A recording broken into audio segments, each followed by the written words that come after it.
Human rights. The Universal Declaration of Human Rights was adopted by UN General Assembly in December 10, 1948 as a result of the World War II. This has as a main objective to never again allow atrocities like those of the world wars happening again. It's important to recognize that each country of the world has their own ideology towards human rights. During this project, we are going to focus in 3 different countries from Europe. United Kingdom. United Kingdom is one of the 5 founding members of the United Nations. However, the actual United Kingdom has seen many ruptures in human rights thanks to the crisis they have lived in. For example, by 2010, the European Court of Human Rights found 271 different cases of human rights violation by the UK. A recent case occurred in February of this year where Binja Mohammed, an Ethiopian national residing in the UK, was released to US custody in Cuba since 2004. When he got out of jail, UK started to make violence against him. United Nations started to make campaigns just after the notice became public. This conflict can be classified as governmental conflict. Many measures have been taken, but none of them has actually solved these kind of problems, as more than the 75% of these 271 cases are similar to this one. Romania. Romania's relation with human rights is mostly respected by the government, but they had certain controversies during 2004 and 2009 elections. Human trafficking is one of the most notorious examples of how human rights have been violated in Romania. This issue has as a background information the end of communism in Romania, with the most of the victims being girls or women who were forced to commit prostitution with the main motivation of improving somehow their economy. The actors during these human rights violations are people who have been trafficking and the United Nations, as most of the improvement in human trafficking is thanks to them. This issue can be considered as ideological because they still have the image of women as sexual slaves, but also economically because they start with human trafficking to get money. Estonia. They have one of the closest relations with human rights and United Nations as they are not used to violate articles often. However, they have certain struggles in diverse areas, such as discrimination. A recent case was that many people got denied the petition for a job because they didn't know how to speak official languages. For this reason, United Nations entered into force and claimed for Equal Treatment Act, prohibiting discrimination on ethnic groups, race, color, or any other possible discrimination method. United Nations had a specific role of making campaigns. This type of conflicts can be considered as ideological, as in Estonia, people got the constant thinking of inferiority for certain people just because of their race, color, religion, between others. Education is the key to most of the problems we have nowadays in the world. That is why it is one of the top priorities in the United Nations agenda. Every day, they are working to get ways of helping people get the education they need, but unfortunately are not able to get on their own. In the Netherlands, education is very important. The Netherlands is one of the countries with the fewest dropouts, which are lower than 8%, meaning about 92% of the population will finish and complete their studies. Perhaps it is thanks to the expenditure that is made in education, which is about the equivalent of 6.5 GDP per capita. But education in the Netherlands is a very well-recommended education in the international community. Finland is one of the best educated countries in the world. In Finland, they have extraordinarily strange ways in which they manage the education system. One can easily see the differences between the way they educate their children and the way most countries do. To begin with, children in Finland do not enter school until the age of 7. And for the first 6 years of their education, they are not evaluated in any way. In fact, they are not even tested with exams or get assigned homework until their late teen years. In Denmark, although the government pays for the education of their people, The government allows the school system to stay self-governing, meaning that there is a ministry that makes all the decisions of how education should be handled in the country. This institution allows better and more practical control and organization of the whole system. Right now, Denmark is ranked 22nd best educated country in the world. In Denmark, they take great care of who they pick to be a teacher. Teachers in Denmark have to be very well prepared and have various degrees in order to finally become a teacher.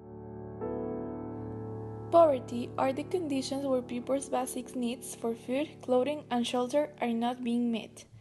Poverty has been a problem since always, and there is not a specific reason. It usually depends on the place it's taking place. Some of the old reasons that have happened are, for example, the world wars and the type of government.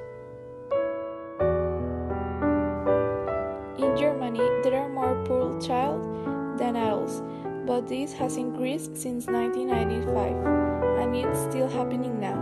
There are many consequences of it, for example, and for me the most important is the education.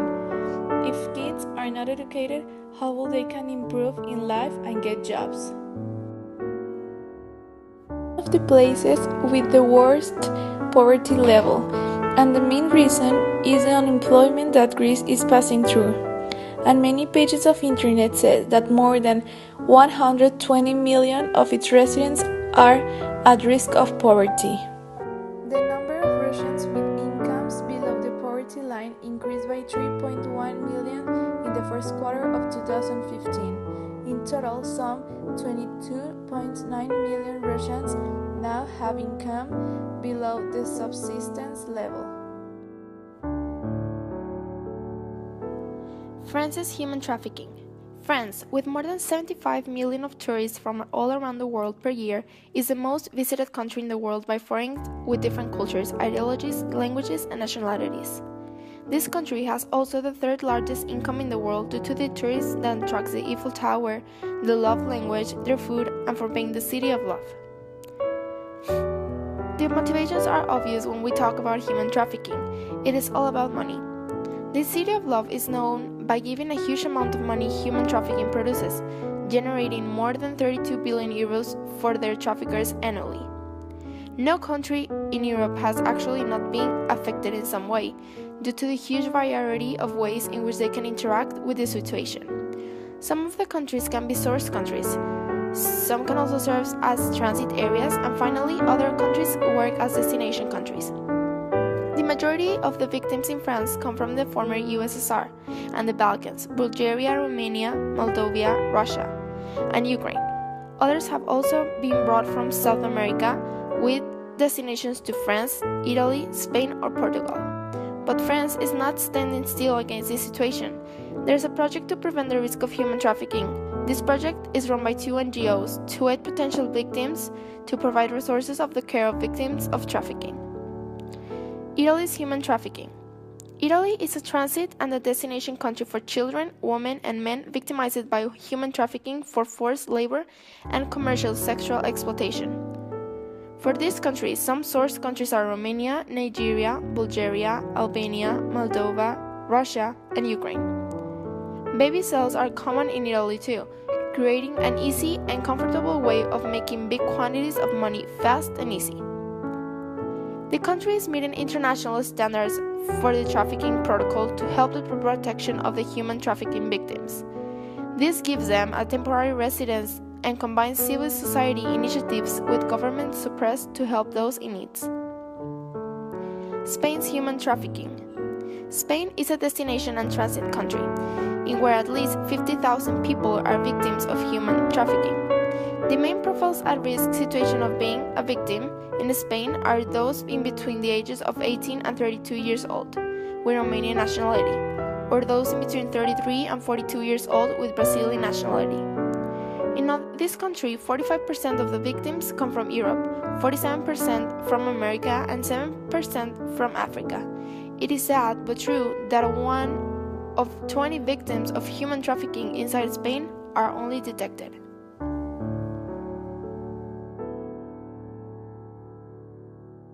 rushed to stock up on cash and fuel in anticipation that the country will default on a $1.8 billion loan. The government ordered banks to shut down, and ATMs are restricting withdrawals to €60 a day. Worried residents are using that cash to stock up on fuel and supplies. Greece banks are shut down and Greece gears up for a referendum on bailout measures. Is this the beginning of the end for Greece in the Eurozone? The European debt crisis started in 2008. This crisis involved the whole Europe. The country that has been struggling the most is Greece. Greece has a huge debt that has been increasing since 2008. The three countries I chose to do this investigation are Germany, Austria, and Greece. The reason I chose the European debt crisis is because I cannot think of another conflict that has involved these three countries and how it affects their relationship. It all started in 2007. The United States faced a huge economic crisis. This crisis expanded all the way to Europe, affecting most of the countries. Many countries managed their way out of it, but some of them didn't.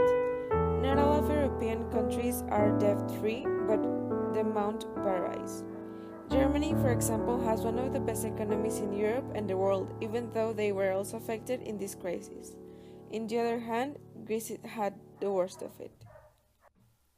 Since 2001, when Greece joined the European Union, the country had debts and crises by itself.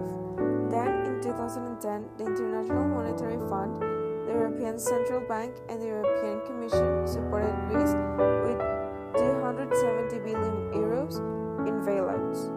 In order for those organizations to give that amount of money to Greece, Greece needed to take austerity measures such as cut public spending, run a budget surplus, and lay off government workers. This wasn't accepted by the citizens of Greece. By 2013, the unemployment in Greece increased 28%. People were angry at the government for accepting those agreements.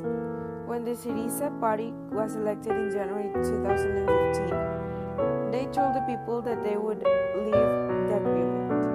Leaving the agreement would mean to go back to their old currency and separating from the Eurozone. Germany was also affected by the crisis, but they got their way out very soon after it started.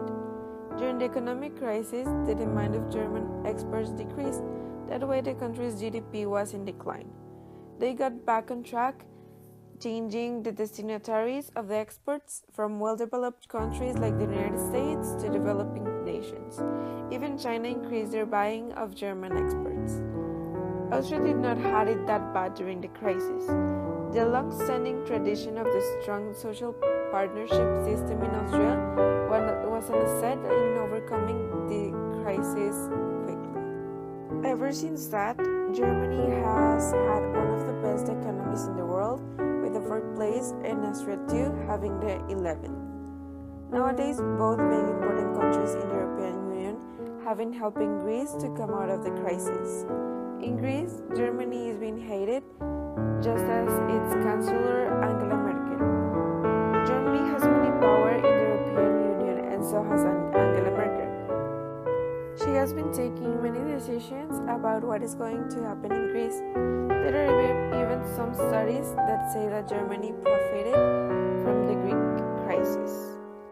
The resolution that the United Nations gave involved other countries.